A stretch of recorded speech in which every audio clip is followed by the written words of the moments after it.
नमस्कार दोस्तों, शहरों में प्रदूषण बढ़ रहा है, ये आप सभी को पता है। तो इससे बच्चों में एनीमिया का खतरा जो है वो ज़्यादा बढ़ रहा है। तो आखिर इससे हम कैसे बचेंगे, इसका कारण क्या है और इससे बचने के उपाय क्या हैं, पूर्णतः इस वीडियो में हम आपको इस बारे में बताएंगे। बढ़ते पोल्यूशन के कारण अक्सर कई तरह की समस्याएं और बीमारियां सामने आती रहती हैं। ऐसे ही बढ़ते प्रदूषण की स्थिति के कारण बच्चों को भी काफ़ी स्वास्थ्य संबंधी खतरे होते हैं। हाल ही में एक शोध हुई है जिसमें खुलासा हुआ है कि बढ़ते प्रदूषण के कारण एनीमिया का खतरा बढ़ रहा है। जी हाँ, आप सभी को शायद इस खुलासे के बाद हैरानी हो, लेकिन शोध में ये बात सामने आई है कि बच्चों में बढ़ते प्रदूषण के कारण एनीमिया का खतरा भी बढ़ रहा है और प्रदूषण का स्तर अक्सर सर्दियों के दौरान ही बढ़ने लगता है, जिसके कारण कई तरह की समस्याएं पैदा होने लगती हैं। इस शोध के बाद डॉक्टरों और एक्सपर्ट्स की राय है कि आप अपने 5 साल तक के बच्चों को बढ़ते प्रदूषण के बीच बाहर निकलने से रोकिए। शोध में आई चीज़ों को सही तरीके से जानने के लिए हमने आपके लिए ये वीडियो बनाया हुआ है। जी हाँ, ये आपके लिए बहुत फ़ायदेमंद रहेगा। जब आप वीडियो को अंत तक देखेंगे तो पूरा पता चलेगा, तो इसीलिए वीडियो को अंत तक ज़रूर देखिए। कैसे प्रदूषण के कारण बच्चों में बढ़ता है एनीमिया का खतरा, सबसे पहले ये समझते हैं। हाल ही में आए नए शोध का नेतृत्व इंडियन इंस्टीट्यूट ऑफ टेक्नोलॉजी यानी कि आईआईटी दिल्ली और हार्वर्ड यूनिवर्सिटी के TH Chan school of public health में सेंटर फॉर एटमॉस्फेरिक साइंसेज ने किया है। शोध में बताया गया है कि वायु प्रदूषण के कारण बच्चों में एनीमिया का खतरा लगभग 1.9% तक बढ़ जाता है और बढ़ गया है, जिसके कारण हीमोग्लोबिन का स्तर कम होने लगता है। ऐसा ज़्यादातर 5 साल के छोटे बच्चों के साथ देखा जा रहा है। शोधकर्ताओं का कहना है कि इस शोध के लिए साल 2015 और 2016 के लिए गए आंकड़ों का इस्तेमाल किया गया है, जो कि उस स्थिति में आपको बयां करता है कि कैसी स्थिति बढ़ती जा रही है। आप देख रहे हैं जीवन रक्षा चैनल।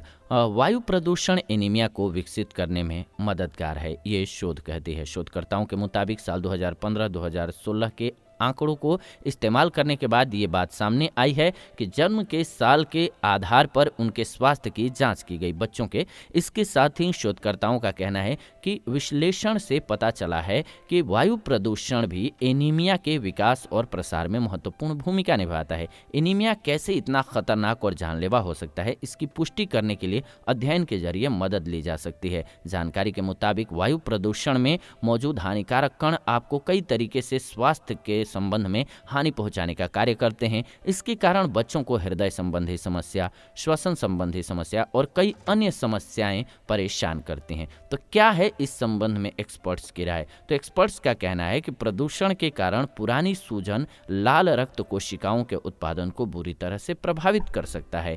इसी कड़ी के कारण बच्चों के तंत्र कमजोर होने के साथ ही प्रदूषण के कारण उनका जीवन खतरे में आता है। इतना ही नहीं, बल्कि सूजन बढ़ने के कारण एनीमिया का खतरा बढ़ता है, क्योंकि एनीमिया और सूजन एक दूसरे से संबंधित माने जाते हैं, जिसके कारण अगर बच्चे के शरीर में हल्के एनीमिया के लक्षण भी होंगे और वो लगातार वायु प्रदूषण के संपर्क में आ रहा है, तो इससे बच्चे का इसकी गंभीर स्थिति का भी सामना करना पड़ सकता है। इसके अलावा जरूरी है कि बढ़ते प्रदूषण के कारण सिर्फ एनीमिया ही नहीं बल्कि स्वास्थ्य संबंधी अन्य समस्याएं भी पैदा होने लगती हैं। इसका ज़्यादा ख्याल आपको सर्दी के मौसम में रखने की ज़रूरत होती है, क्योंकि सर्दी के दौरान ही प्रदूषण का स्तर तेज़ी से बढ़ता है, जिसके कारण स्वास्थ्य संबंधी समस्याएं जो हैं वो बढ़ जाती हैं। तो बचने के इससे क्या तरीके हैं वो आइए समझ लेते हैं। एक्सपर्ट्स वायु प्रदूषण से होने वाले एनीमिया के खतरे को काफ़ी हद तक सही मानते हैं, साथ ही साथ सलाह देते हैं कि बच्चों को कैसे बचा करके रखना चाहिए। आइए इस पर बात करते हैं।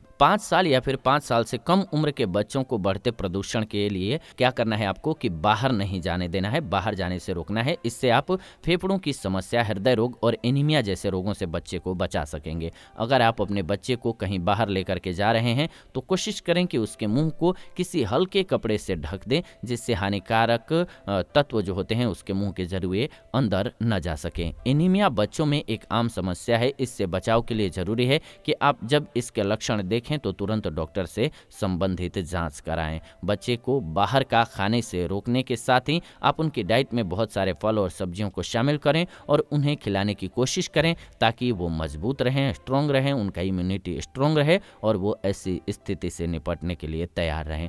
तो ये वीडियो उम्मीद है आपको बहुत अच्छी लगी होगी। ऐसी ही जानकारीपूर्ण वीडियो इस चैनल के माध्यम से हम लेकर के आते रहते हैं। तो ऐसी जानकारीपूर्ण वीडियोज के लिए चैनल को सब्सक्राइब कर लीजिए, बेल नोटिफिकेशन को ऑन कर लीजिए ताकि नई वीडियो जब भी हम लाएं नोटिफिकेशन आपको सबसे पहले मिले। फिलहाल ये वीडियो आप सभी देख रहे थे जीवन रक्षा चैनल के माध्यम से। विदा लेते हैं इस वीडियो से, जुड़ेंगे नई वीडियो में नई जानकारी के साथ। वीडियो को अंत तक देखा आपने, इसलिए दिल से धन्यवाद।